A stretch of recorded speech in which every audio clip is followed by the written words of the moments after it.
Hi Virgo! Welcome to your quantum reading with me, Jocelyn, the Quantum Queen. This is for Virgo, Sun, Moon, or Rising. And as always, welcome to my cross watchers. Cross watcher, you could be dealing with a Virgo, and the message could be for you. So feel free to take out however it resonates with you and your situation. Keep in mind that these are general and timeless readings. And if you guys would like to book a one-on-one, my website information is down below. They really will open up next week. I promise, guys. I'm going through another move, so that's all gonna change. And just wanted to say thank you for liking, subscribing. Love you guys so much. Thank you for all your support on the channel. I appreciate it. So, Virgo, let's dive in and see what is going on for you. Your reading last week was crazy. All I remember was thinking, oh, there we go. Oh, dear. Okay. Virgo. Well, as I say, last week's reading was intense. And then here's what pops out. We've got the Bardo and the Poet. Okay. All right, here's what I'm going to say. Okay. There could be a particular person, old or new. I have no idea. It really depends. I wouldn't be surprised if it's old because of Mercury retrograde and Mars retrograde. So it's either that someone has returned from the past or there's an energy around you that's very similar to the past. And I feel like it's connected to this. Yeah, okay. Those are the ones that I'm going to grab. Because here's what I think is happening, okay, Virgo. You've got someone coming in that, like, if it feels just a little bit like they're maybe trying to come in and mentor you, or vice versa. Like, maybe there's someone coming in that is looking for your advice or something like that. But I feel like this, again, this reversal of energy, okay? Like, this is why. Okay, so you could be dealing with a person that, oh, this has come out in a couple of the readings, and it's really interesting that it is. It's kind of like when a person says something to you, it causes like a hurricane in your mind type of a thing. I have to figure out the specific saying. It's something along those lines, because I feel like there's a particular person that okay, let me describe it in this way, Virgo. With this Poet and with the Riddle, with both of these coming out, if you guys have seen The Never-Ending Story, it's a really freaking cool movie, actually. It's unbelievably deep. It's like this way old movie, but it's actually very accurate when it comes to the process that you have to go through for your transformation and that type of a thing. It's kind of like, whenever I see the Riddle, it's very similar to the Sphinx to me. It's kind of a passing point, or a little bit of a gateway that you come to. And that's why I think it's fascinating, like in yoga poses and stuff, there's actually a Sphinx pose. And so I just think it's interesting that those are actually in that practice. But anyway, sorry, I'm getting off on tangents. So it's tied to your self-worth. And that's what I'm kind of getting from this Poet archetype. That this feels like another person that you kind of like, you go to find. This could be like a mysterious person that's coming up either in your existence or someone that you've known from the past. And you could have gone through these really deep, intense lessons from this connection. Like, it was freaking intense. It was pretty much the relationship that changed everything about you, okay? Everything. And it's because it could have been all of these deep lessons around, like, when you're in kind of the darkest phases of your life, and then when you're trying to, like, find the light. It's kind of similar to the Hermit card when you're trying to, like, get deep within to try to kind of, like, when you're in a dark kind of period, which is kind of what I'm seeing with the Bardo, like maybe you're in limbo and you're trying to just kind of wake up, you're trying to see something, or you're trying to understand like why you're being pulled to this situation or why it's happening, and what keeps pulling you to that. You know, what is it that you're trying to find within yourself? And it could be that you're coming up against a person that seems very mysterious, almost like you have to dig deep inside of them to kind of pull out the light. And it's kind of a reversal process, because what's actually happening is as you're diving deep inside of another person, when you're like putting all of your energy into them, you are playing out a relationship dynamic that you had with your parents. Like maybe if you had a parent that was more aloof and you kind of had to chase after them. Also, if you watched your own parents do that, if you watched your own, like you had a parent that would pull away and then the other one would chase after them, and maybe they went through that dynamic back and forth.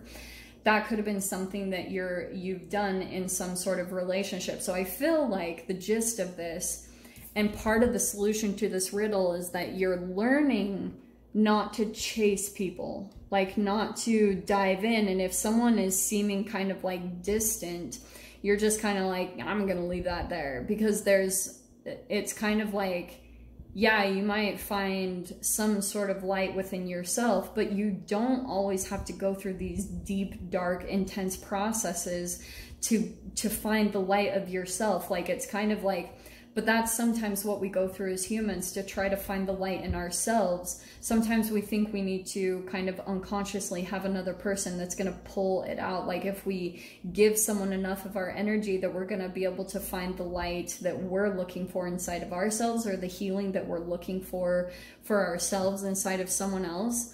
So it's kind of like the mentor is coming in with this really, really wise wisdom of applying everything that you've known from the past right now significantly at this time.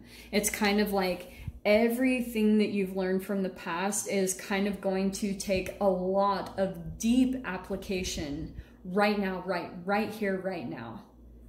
And a lot of you just being super present through this process, because I feel like this could be a time that you might make a very significant change that you've been looking for, or just like a deep process. And look at what's on the bottom here, actually.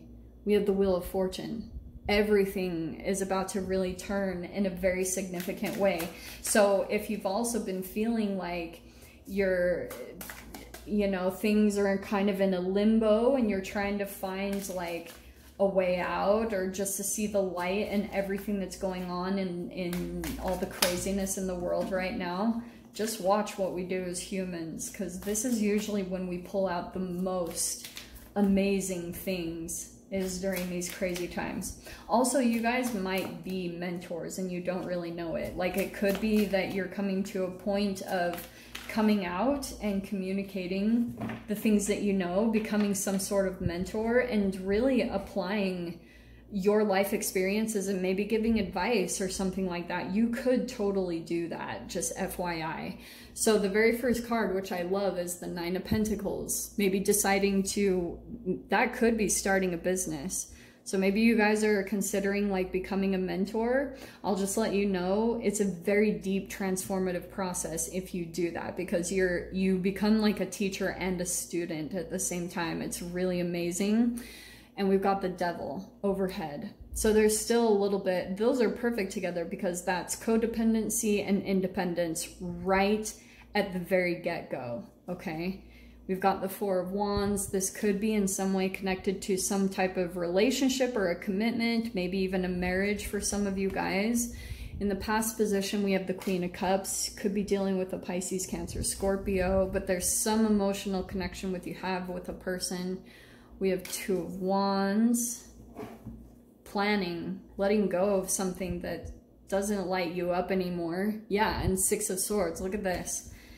Six of Swords, you're possibly, like, there could be some fears that you know that you're getting ready for some type of, like, to move forward, and that it's time to let something go. And I wouldn't be surprised, especially if you guys are actually in some type of a connection with the devil, you know, with a toxic connection. Like there could have been someone that you're still kind of like maybe even feeding them just a little bit. It depends. Like it depends on how, I'm so sorry, I'm shaking the camera. It depends on how strong you guys are being with your boundaries and with your no contact techniques. That's why, going back to what I was saying, like right now is this pivotal time of applying everything that you've learned. The actual application. That's what deep wisdom is, because a lot of people live in the mind. They have all this knowledge and they're like, I know all this stuff, but the application is the real trick. And it's sometimes the most challenging, but that's what actually brings in the transformation. We got the Knight of Cups, so definitely some emotional connection that's coming in here that you have towards another person. And we have the Tower. Okay, so what I'm getting from this, let me grab the final outcome, the Hanged Man. So perspective shift coming in big time. What I'm getting is that there was someone here that you were connecting with big time, Knight of Cups and the Queen of Cups. But it's interesting that they're so far apart from each other. For some reason I'm seeing that. And we have the Two of Wands. So I do feel like there was like some emotions and passion between you and a particular person. I feel like at times, even like when you start to feel confused, there's a specific pattern that I can see for you guys, like a very particular triggering process, that if you start to dip down a little bit, probably because of the poet and the bardo and the riddle, like there's some form of confusion that comes up for you. And when you dip down a little bit, it makes you maybe long for a connection, but it's when you're in a lower vibration. So it kind of skews your perception about a particular person. And I feel like that could have been what happened, is that you kind of lost your kind of firm footing, like around, like maybe you lost a boundary a little bit, something that you had promised yourself, kind of that fell away. And I'm not shaming you guys at all. This is totally natural. You just have to kind of have compassion for yourself and kind of like let yourself not judge yourself if you do certain things, or even if you have a longing to connect with a person that you feel like you two do have a very toxic connection. It's all about accepting where you're at, and every single moment is where the transformation is going to take place, because it's all about your thoughts and your brain chemical releases. Okay, so with this Two of Wands, yeah, it feels like there could have been a distance, and maybe there's even a distance right now between the two of you. Maybe there was some form of a coming together at one point, and then just because of all the freaking crazy shadow stuff that came up to the surface, there's been another form of disconnection. Okay, Six of Swords. There was like, oh my gosh, it turned really chaotic, probably really quickly, and now you're moving away from it. Okay, there was a Tower moment.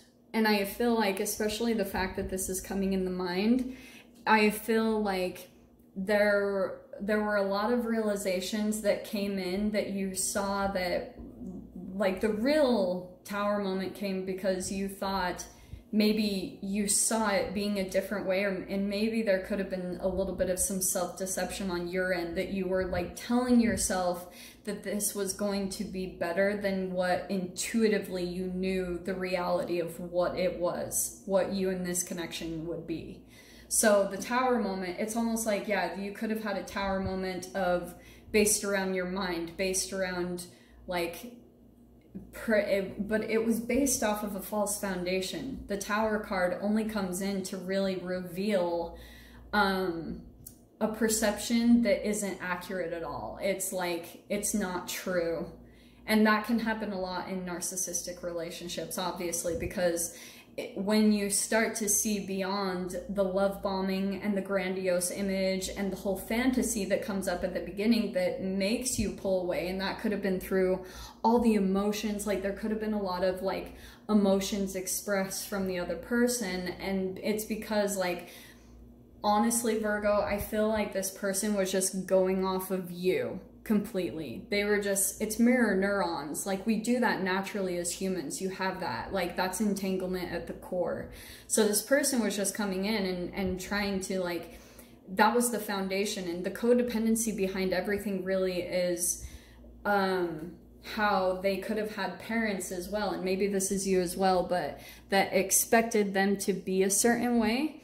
And if they didn't meet those expectations, the child was trying to like get love and acceptance and fulfillment. But if you had broken parents, then that's pretty hard to accomplish, because the parents have to come to the healing within themselves. But if they had children with the, you know, with the expectation that the children were going to heal them, that's completely skewed perception. So that's really the shadow energy behind all of this. Makes sense? So the door is opening here. Yeah. It's funny, I kept saying at a distance. So we have distant dream, forgive and forget, freedom flows. These are perfect, because I feel like this is almost the process that you went through in this person.